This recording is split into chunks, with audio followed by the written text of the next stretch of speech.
आज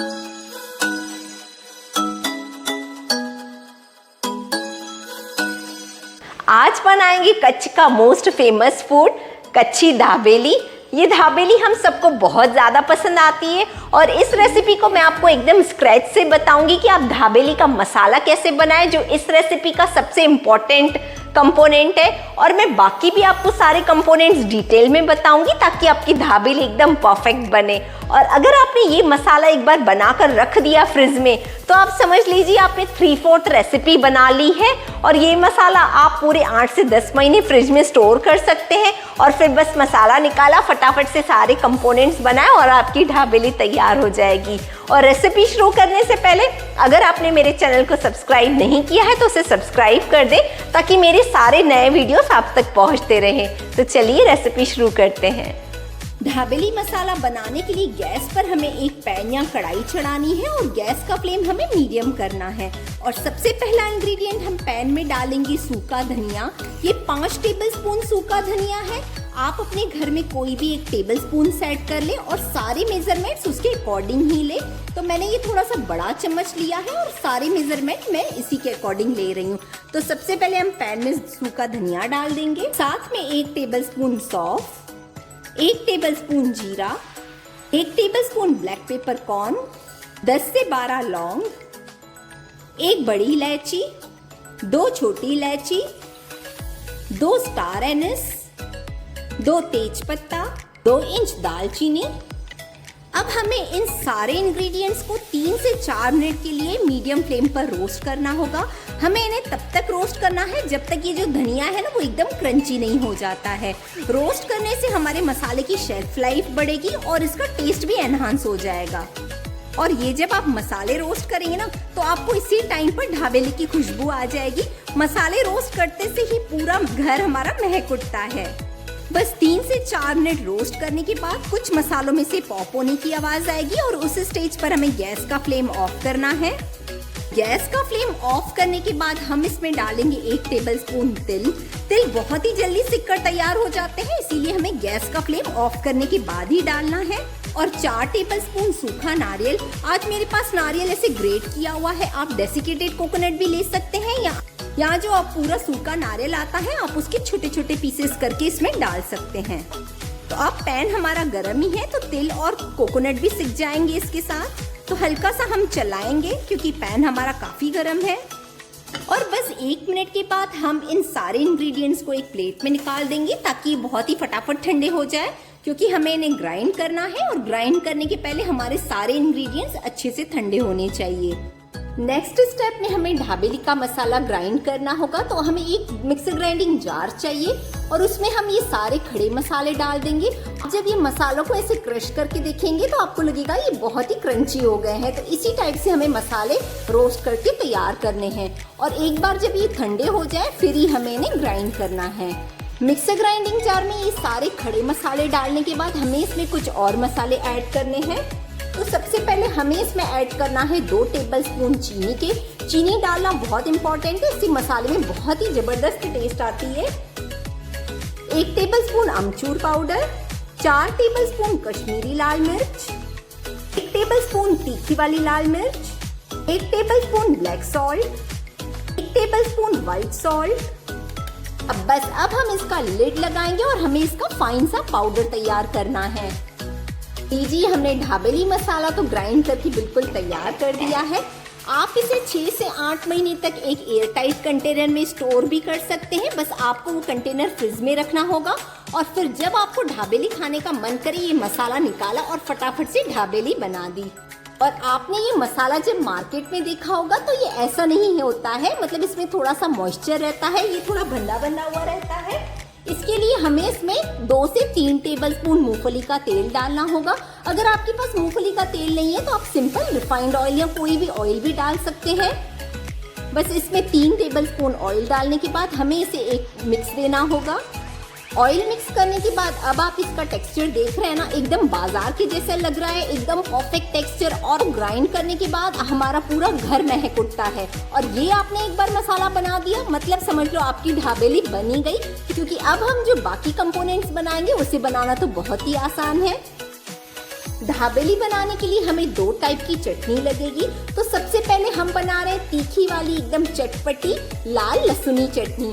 तो हमें एक मिक्सर ग्राइंडिंग जार में 12 से 13 कलियां लहसुन की डालनी है। लहसुन हमें अच्छे से ही डालनी है क्योंकि ये लहसुनी चटनी है। इस चटनी को एकदम लाल बनाने के लिए हम इसमें डालेंगे 4 टेबलस्पून कश्मीरी लाल मिर्च। ये कश्मीरी लाल मिर्च हमारी चटनी को बहुत ही बढ़िया वाला कलर देंगे। आप चाहें तो खड़ी वाली कश्मीरी लाल मिर्च भी यूज कर सकते हैं। और इस चटनी को बाइंडिंग देने के लिए हम इसमें मूंगफली डालेंगे। आप चाहें तो जो घर पर मूंगफली होती है आप उसे थोड़ा सा रोस्ट कर लें और फिर यूज करें, लेकिन मेरे पास आज ऑलरेडी रोस्टेड मूंगफली है तो मैं ऐसे ही यूज कर रही हूँ। और ये 3 बड़े चम्मच मूंगफली है। और इसमें हम डालेंगे 1/2 टेबलस्पून ब्लैक सॉल्ट। आप ब्लैक सॉल्ट डालिएगा, आपकी चटनी बहुत ही बढ़िया बनेगी। 1 टेबलस्पून लेमन जूस। अब हम इसमें 2 से 3 टेबलस्पून पानी डालेंगे और इसे ग्राइंड कर लेंगे। और चटनी को ग्राइंड करने के बाद आपको उसका टेक्सचर कुछ इस तरीके से दिखेगा। आप देख सकते हैं अभी चटनी बहुत ज्यादा सूखी है। स्टार्टिंग में हमें कम पानी ही ऐड करके इसे ग्राइंड करना है। हम इसमें 1/2 कप के आसपास पानी फिर से डालकर इसे ग्राइंड करेंगे। अगर आप स्टार्टिंग में ही बहुत सारा पानी डाल देंगे तो आपकी ये चटनी अच्छे से ग्राइंड नहीं हो पाएगी, ये बिखरी बिखरी रहेगी। तो इसीलिए हमें इसे पहले ग्राइंड करना है और वापस पानी डालकर हमें इसे ग्राइंड करना है। तो देखिए हमारी लाल लहसुनी चटनी भी है तैयार। और मैं आपको इसकी एक बार कंसिस्टेंसी दिखा देती हूँ जैसे हमारी ग्रीन चटनी होती है। हमें इसकी कंसिस्टेंसी बिल्कुल वैसे ही रखनी है। आप इसको बहुत ज्यादा भी पतला न बनाइए। अगर ज्यादा पतला बना देंगे तो हमारी ब्रेड मतलब जो ढाबेली की ब्रेड है ना ये उसमें से निकलने लगेगी। इसीलिए इसकी कंसिस्टेंसी बिल्कुल हमें ऐसी ही रखनी है और ये एकदम परफेक्ट है। चटनी को भी हम एक बोल में निकाल लेते हैं। आप इस चटनी का कलर देख रहे हैं ना और टेक्सचर एकदम परफेक्ट है। और इस चटनी को और टेस्टी बनाने के लिए हम इसमें ऐड कर रहे हैं 1 टेबलस्पून मूंगफली के तेल का, या आप कोई भी ऑयल ऐड कर सकते हैं। इससे हमारी चटनी का टेस्ट और बढ़ जाता है।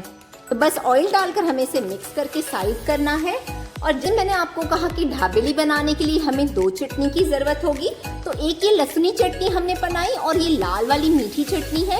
इसकी रेसिपी मैं आपके साथ ऑलरेडी शेयर कर चुकी हूँ। इसके साथ मैंने आपके साथ ग्रीन चटनी की रेसिपी भी शेयर की है, तो आप इस वीडियो को जरूर देखिएगा। इस मिट्टी में मैं बहुत ही स्पेशल वाला एक मसाला डालती हूँ जिससे चटनी का टेस्ट बढ़ जाता है। और आप इस चटनी को 6 से 8 महीने तक फ्रिज में रखकर स्टोर भी कर सकते हैं। तो एक बार आपने ये चटनी बना दी तो आप कोई भी चाट के साथ इसे एंजॉय कर सकते हैं। ये बहुत ही ज्यादा डिलीशियस लगती है। नेक्स्ट हम बनाएंगे बहुत ही बढ़िया एकदम मसालेदार मूंगफली जो ठेले वाले भैया डालकर देते हैं, बिल्कुल उसी तरीके से। तो यहाँ पर मैंने 1 कप के आसपास रोस्टेड मूंगफली ले ली है। ये बहुत इजीली मिल जाती है। ये बनाना तो बहुत ही आसान है। हमें इसमें 1 टेबलस्पून भर के ढाबेली मसाला डालना है, 1 टेबलस्पून ऑयल, और इसे अच्छे से मिक्स कर देंगे। इस मूंगफली में बस 1 टेबलस्पून ढाबेली मसाला, 1 टेबलस्पून ऑयल और बस हमारी बहुत ही बढ़िया मसालेदार मूंगफली बनकर है तैयार। ढाबेली के लिए हमें 1 प्याज की भी जरूरत होगी और प्याज को हमें एकदम फाइन चॉप कर लेना है। और इस प्याज को हम ऐसे नहीं डालेंगे, इसमें कुछ और चीजें भी डालेंगे तो ये और टेस्टी लगेगा। एक मैं फाइन चॉप की हुई हरी मिर्च डाल रही हूँ, खूब सारा धनिया, 1 टेबलस्पून लेमन जूस। बस इसको एक मिक्स दे देंगे। हमें इसमें नमक वगैरह नहीं डालना है। अगर आप नमक डालेंगे प्याज में तो प्याज अपना पानी रिलीज करना शुरू कर देगा, जो हमें नहीं चाहिए। प्याज का क्रंच बना हुआ रहना चाहिए, इसीलिए हमें इसमें कोई भी सॉल्ट या रेड चिली पाउडर ऐड नहीं करना है। तो हमारी ढाबेली के लिए ऑलमोस्ट सारे इंग्रेडिएंट्स रेडी हो चुके हैं। बस अब हमें लास्ट में एक आलू फिलिंग तैयार करनी है। अब ढाबेली की स्टफिंग के लिए आलू मसाला बनाने के लिए हमें गैस पर एक कढ़ाई चढ़ानी है और उसमें हम सबसे पहले 1 बड़ा टेबलस्पून ऑयल का डालेंगे। ऑयल के हल्का सा गर्म होते ही उसमें हम डालेंगे 2 टेबलस्पून ढाबेली मसाला जो हमने बनाकर रखा था। ये जो ढाबेली की आलू फिलिंग होती है इसे बनाना बहुत ज्यादा आसान है, सिर्फ 2 मिनट में ही बनकर तैयार हो जाती है। ना आपको इसमें लहसुन प्याज अदरक डालना है, ऐसा कुछ नहीं डालना है। बस आपके पास ढाबेली मसाला होना चाहिए और फिर आपका आलू मसाला बहुत ही फटाफट तैयार हो जाएगा। तो ढाबेली मसाले को हमें हाई फ्लेम पर ही 1 मिनट के लिए पहले थोड़ा सा भूंजना होगा। और ये जो हमने ढाबेली मसाला बनाया इसमें हमने ऑलरेडी नमक मिर्च धनिया वगैरह तो सब डाल ही दिए हैं, तो अब हमें एक्स्ट्रा और कुछ भी डालने की जरूरत नहीं है। बस इस मसाले को 1 मिनट भूंजने के बाद मैं इसमें डाल रही हूँ 4 बॉईल किए हुए आलू, और इन आलूओं को हमको ग्रेट करके ही लेना है। ये जो ढाबेली का स्टफिंग है वो एकदम सॉफ्ट होना चाहिए, इसमें कुछ भी लम्स गुठलियां नहीं होनी चाहिए। तो आलू को आप ग्रेट कर ही यूज करें। तो सारा आलू हम इस मसाले के ऊपर डाल देंगे। गैस का फ्लेम लो करके हमें सारे आलूओं को मसाले के साथ कोट करना है। एक बार हमने आलू को पूरे मसाले के साथ मिक्स कर दिया, तो उसके बाद हमें इसमें डालनी है मीठी चटनी। मीठी चटनी से हमारे आलूओं में बहुत ही बढ़िया टेस्ट आएगा। एक्चुअली ढाबेली में सारे फ्लेवर्स होने चाहिए, खट्टा, मीठा, तीखा, तो ही हमें खाने में मजा आएगा। और चटनी के साथ साथ हमें इसमें 2 टेबलस्पून पानी भी डालना है। ढाबेली की जो स्टफिंग होती है वो थोड़ी पतली होती है। अगर आपने स्ट्रीट्स पर देखा होगा तो वो बड़े से तवे पर थोड़ी सी पतली वाली फिलिंग रखी रहती है। अब हम गैस का फ्लेम थोड़ा सा हाई कर लेते हैं और सारे इंग्रेडिएंट्स को बहुत ही अच्छे से मिक्स कर लेंगे। इस स्टेज पर आप नमक एक बार चेक कर ले। हमने वैसे तो मसाले में नमक डाला ही है। तो इस आलू मसाले के ऊपर हम डालेंगे खूब सारा ताजा कटा हुआ हरा धनिया। गैस का फ्लेम हमें ऑफ करना होगा और आप देख सकते हैं हमारा आलू मसाला एकदम रेडी है। और अब हम ये ढाबेली के मसाले को बिल्कुल उसी तरीके से सजाएंगे जैसे बिल्कुल ठेले वाले भैया सजा कर रखते हैं स्ट्रीट्स पर, बिल्कुल उसी तरीके से। तो पहले सारे आलू फिलिंग को हम एक प्लेट में डालकर फैला लेंगे। इसके ऊपर डालेंगे थोड़ा सा डेसिकेटेड कोकोनट, थोड़ी सी इसके ऊपर डालेंगे ये मसालेदार मूंगफली, धनिया, थोड़ी सी टूटी फ्रूटी डाल रही हूँ। ये एकदम ऑप्शनल है, लेकिन बहुत सारी जगह पर मैंने देखा है कि टूटी फ्रूटी भी डली हुई होती है। थोड़े से अनार के दाने। लग रहा है ना हमारा आलू मसाला एकदम कलरफुल। और थोड़ा सा नायलॉन सेव। हमारी एकदम परफेक्ट खुशबूदार आलू फिलिंग है ढाबेली की तैयार। सारे कंपोनेंट्स रेडी होने के बाद लास्ट में बस हमें ढाबेली को असेंबल करना होगा। उसके लिए हमें इस टाइप वाले पाव चाहिए। आज मुझे थोड़ी बड़ी साइज के ही पाव मिले हैं, लेकिन मुझे आज इसी से ही काम चलाना होगा। तो सबसे पहले हम एक पाव ले लेंगे, उसके कॉर्नर से हमें ढाबेली को कट करना है। आपको इसी तरीके से कॉर्नर से ही कट करके और उसका एक ऐसे इस टाइप से पॉकेट बना लेना है। तो अब हम सबसे पहले इसमें लगाएंगे ये लाल वाली लहसुनी चटनी। चटनी लगाने के बाद हम हमारा आलू मसाला डाल देंगे। ढाबेली को ना आप बहुत अच्छे से भर भर के बनाइए तो आपको खाने में मजा आएगा। एक लेयर आपने आलू की लगा दी, उसके बाद जो हमने प्याज रखा है उसको डाल देंगे।